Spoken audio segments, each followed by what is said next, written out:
আসসালামু আলাইকুম ওয়া রাহমাতুল্লাহি ওয়া বারাকাতুহু। বন্ধুরা, আমি তাজ, সকলকে একরাশ প্রীতি ও শুভেচ্ছা। আজকে যে গুরুত্বপূর্ণ বিষয়টি আপনাদের সামনে আলোচনা করতে যাচ্ছি সেটা হচ্ছে আল্লামা মামুনুল হক সাহেবকে পুলিশ বাধা দিতেই পারে, কিন্তু সেখানে মাশরাফি সাহেব, যাদেরকে আমরা এমপি নির্বাচনে আমাদের কলজেরা কাইটে বা কলজে নিগড়ে তাদেরকে ভালোবেসেছি, তাকে সর্বোচ্চ ভালোবাসা দিয়ে যাকে এমপি বানিয়েছি, নড়াইল এক্সপ্রেস যাকে বলি, যিনি পুরো পৃথিবীর মাঝে বাংলাদেশের মানচিত্রকে ফুটিয়ে তুলেছে একজন আদর্শবান ক্রিকেটার হিসেবে, সেই মানুষটা যত এত আদর্শবান খেতাব পাওয়ার পরেও আমরা মনে করছিলাম যে এই মানুষটা হয়তো নড়াইলে, যদি আমরা তাকে নড়াইলের দায়িত্ব দিই, হয়তো তিনি ইসলাম এবং মানুষের ক্ষেত্রে কাজ করে যাবেন। কিন্তু আজকে সত্যি বাধ্য হলাম বলতে যে আসলেই যাদের উপরে বান্দা, উপরের সাথে যাদের সম্পর্ক রয়েছে কিঞ্চিত পরিমাণ, তারা কখনোই নিজ ইচ্ছা মতো কোনো কাজ করতে পারবে না।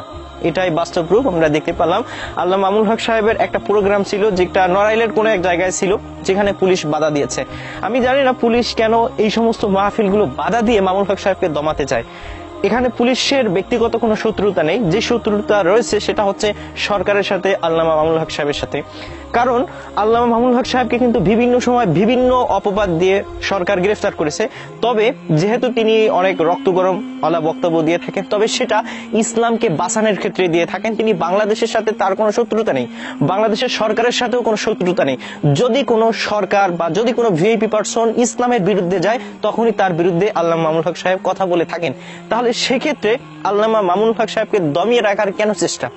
এটার দ্বারা কিন্তু একটা জিনিস আমরা নিশ্চিত বুঝতে পারি যে সেই সমস্ত মানুষই তাকে দমায় রাখতে চায় যারা ইসলাম বিরোধী কাজে সর্বদা নিমজ্জিত, সর্বদা ইসলাম বিরোধী কাজ করে থাকেন। এক্ষেত্রে যদি পুলিশ বাধা হয়ে দাঁড়ায়, তাহলে ভাবতে হবে পুলিশের এখানে কোনো কারণ রয়েছে যে কারণে পুলিশ সেখানে বাধা দিচ্ছে, অথবা পুলিশকে যদি কেউ অর্ডার করে, সেই অর্ডার দাতা ব্যক্তি ইসলাম বিদ্বেষী কোনো কাজে জড়িত রয়েছেন, অথবা তাকেও যদি কেউ অর্ডার দিয়ে থাকে। এভাবে ডোনাল্ড ট্রাম্প এখন জো বাইডেন পর্যন্ত যদি এইটার সাথে কেউ জড়িত থাকে, তাহলে সে জো বাইডেন পর্যন্ত কিন্তু অপরাধী। কারণ তারা সবসময় ইসলাম বিরোধী কাজে লিপ্ত থাকেন, যে কারণে ইসলামী মানুষগুলো, ইসলামিক স্কলারগুলো মানুষের মাঝে ইসলাম ছড়াক এটা চায় না। যেমনি ভাবে আমরা চামচিকাকে চিনি, সে চামচিকা কিন্তু কখনো চায় না দিন হোক, সবসময় চায় সে রাত হোক, কারণ সে দিনের আলোতে চোখে দেখতে পারে না, সূর্যের আলো তার চোখেই পড়তে পারে না। তেমনি ভাবে আল্লামা মামুনুল হক সাহেবকেও আল্লামা মামুনুল হক সাহেবকে দমিয়ে রাখতে চাচ্ছেন সেই সমস্ত চামচিকাময় মানুষগুলো যারা ইসলামের আলোকে দেখতে চায় না। যাই হোক, এখানে মাশরাফি সাহেবের তেমন কোনো ভুল নেই, তারপরও তিনি ভুলের ঊর্ধ্বে না। তিনি যদি স্বতন্ত্রভাবে আল্লামা মামুনুল হক সাহেবকে ভালোবাসেন, তাহলে তিনি যে সরকার বিরোধী হয়ে যাবেন এটাও কিন্তু না। তিনি চাইলে সরকারকে ভালোবেসেও আল্লামা মামুনুল হক সাহেবকে ভালোবাসতে পারেন, কারণ তারও একসময় মরতে হবে। ইসলামকে ভালোবাসা প্রত্যেকটা মানুষের দায়িত্ব।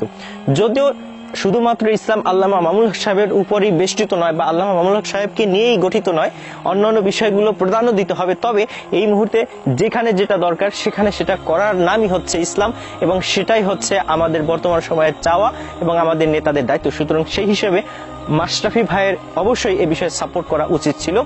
তো এই বিষয়ে আপনাদের নিজস্ব কি মতামত অবশ্যই কমেন্ট করে যাবেন, এবং এই বিষয়গুলো আপনি কোনভাবে দেখতেছেন, ইসলামের সাথে সাংঘর্ষপূর্ণ ব্যক্তিগুলো কারা, কমেন্ট সেকশনে জানিয়ে যাবেন। ধন্যবাদ সকলকে। আসসালামু আলাইকুম ওয়া রাহমাতুল্লাহ।